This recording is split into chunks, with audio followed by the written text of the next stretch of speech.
Asam British 24 seconds salam ko sagun juhar. Karigauria Gaurinagar refugee camp re mina hor kudo nit dhabi akua ora ruar lagit ku botorok kana. Aima likan police prosason ar security goro em akana menkhan joteshto do bangi nyelogok kana.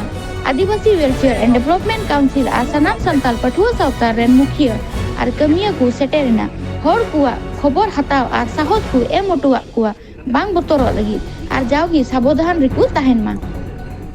Jahadina joma refugee camp re seter akan nit dhabi menkhan joteshto likate bang nyelogok kana ente kati gidra khon haram budhi ku minak kuwa adi kosto re.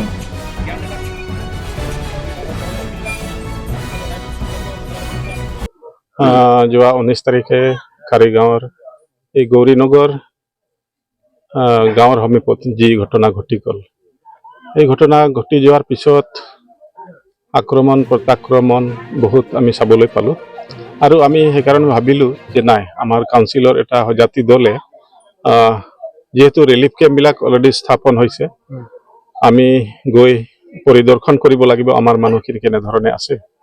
তো সেই হিচাপত আমি আজি WDCৰ এটা সজাতি দল আমি আহিছিলোঁ আৰু ৰিলিফ কেম্পবিলাক চালোঁ, ৰিলিফ কেম্পৰ মানুহবিলাকৰ দুৰৱস্থাৰ কথাবিলাক জানিলোঁ আৰু তাৰ লগে লগে যিহেতু গৌৰীনগৰ গাঁওটো সিমান এফেক্ট হোৱা নাই, তথাপিও গৌৰীনগৰৰ মানুহবিলাক ভয় আতংকত আছে, যাতে তেওঁলোকৰ মনত এটা শক্তি পায় বা আশা এটা পায় যে সেইকাৰণে আমি আহিছোঁ ইয়াত। আমি তেওঁলোকক বুজনি দিলোঁ যাতে শান্তি আৰু সম্প্ৰীতিৰে গাঁওখনত থাকিব পাৰে আৰু কোনো ধৰণৰ তেনে চিন্তা জাতিগত চিন্তা যাতে তেওঁলোকে নলয়, সেই ক্ষেত্ৰত আমি বুজালোঁ মানুহবিলাকক আৰু তেওঁলোকে বুজি পাইছে।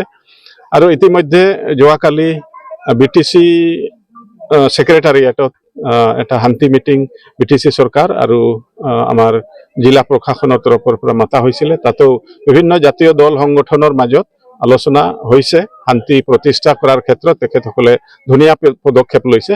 আমি আশা কৰোঁ নিশ্চয়কৈ এই শান্তি সম্প্ৰীতি বিৰাজমান হৈ থাকিব আৰু ময়ো আহ্বান কৰিম, আমাৰ কাউন্সিলৰ তৰফৰ পৰা আহ্বান কৰিম যে এই কাৰিগাঁৱৰ ঘটনাটোক লৈ যাতে কোনো বেলেগ জেগাত এই ঘটনাটো বিয়পি নপৰে, তাৰ কাৰণে সমূহ ৰাইজক, বড়ো ৰাইজকো আদিবাসী ৰাইজকো মই কাউন্সিলৰ তৰফৰ পৰা আহ্বান জনাইছোঁ। আমি WDC ফালৰ পৰা কিঞ্চিত পৰিমাণৰ এটা ৰিলিফৰ ব্যৱস্থা আমি ৰিলিফ কেম্পত দিছোঁ, যিহেতু আমাৰ হাতত তেনেকুৱা যথেষ্ট পৰিমাণৰ ফাণ্ডো নাই, গতিকে আমি যি পাৰিছোঁ আৰু আমাৰ 105টা পৰিয়ালক আমি কিছু হ'লেও সাহায্য দিবলৈ সক্ষম হৈছোঁ। তাৰ লগে লগে যি দুজন মানুহ এক্সিডেণ্টত আঘাত হৈছে, এজন অলৰেডি শেষ নিশ্বাস ত্যাগ কৰিছে, তেওঁৰ ঘৰতো আমি উক্ত সাহায্যখন পঠিয়াইছোঁ আৰু যিবিলাক আণ্ডাৰ ট্ৰিটমেণ্টত আছে তেওঁলোককো আমি তেওঁলোকৰ ঘৰলৈকো আমি সেই সাহায্যখিনি পঠিয়াই দিছোঁ।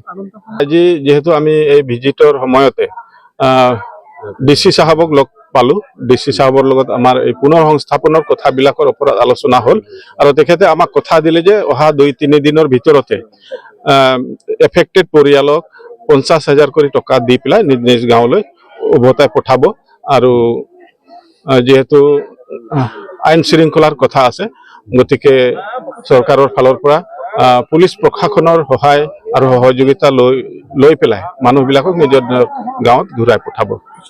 তেওঁলোকৰো এইটো ন্যায্য দাবী হয়, গতিকে চৰকাৰে তেওঁলোকৰ কথাবিলাকো চালি জাৰি চাব লাগিব আৰু সেই হিচাপত পুনৰ সংস্থাপনৰ ব্যৱস্থাটো যাতে চৰকাৰে কৰি দিয়ে।